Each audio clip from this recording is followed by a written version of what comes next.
আসসালামু আলাইকুম রহমতুল্লাহি ওয়া বারাকাতুহু। আলহামদুলিল্লাহ। প্রিয় দর্শক, ইউনাইট টিভির পক্ষ থেকে আপনাদের সবাইকে জানাই আন্তরিক শুভেচ্ছা ও মোবারকবাদ। প্রিয় দর্শক, পরিবারের একজন কুরবানি করলে কি পরিবারের পক্ষ থেকে সবার কুরবানি আদায় হয়ে যাবে?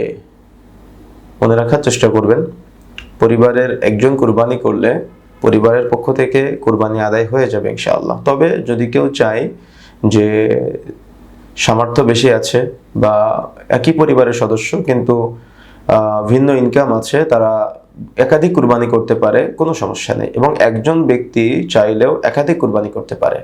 রাসূলুল্লাহ সাল্লাল্লাহু আলাইহি ওয়াসাল্লাম একবার 2টি ভেড়া একসাথে কুরবানি করেছিলেন। এমনকি রাসূলুল্লাহ সাল্লাল্লাহু আলাইহি ওয়াসাল্লাম বিদায় হজের দিন রাসূলুল্লাহ সাল্লাল্লাহু আলাইহি ওয়াসাল্লাম 100টি কুরবানি করেছিলেন মর্মে সহিহ বর্ণনা পাওয়া যায়। সুতরাং পরিবারের পক্ষ থেকে একটি কুরবানি করলে হয়ে যাবে ইনশাআল্লাহ।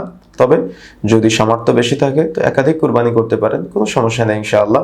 আল্লাহ রাব্বুল আলামিন আমাদের সঠিক বুঝার তৌফিক দান করুন, সঠিক আমল করার তৌফিক দান করুন। আল্লাহুম্মা আমিন। আসসালামু আলাইকুম ওয়া রাহমাতুল্লাহি ওয়া বারাকাতুহু।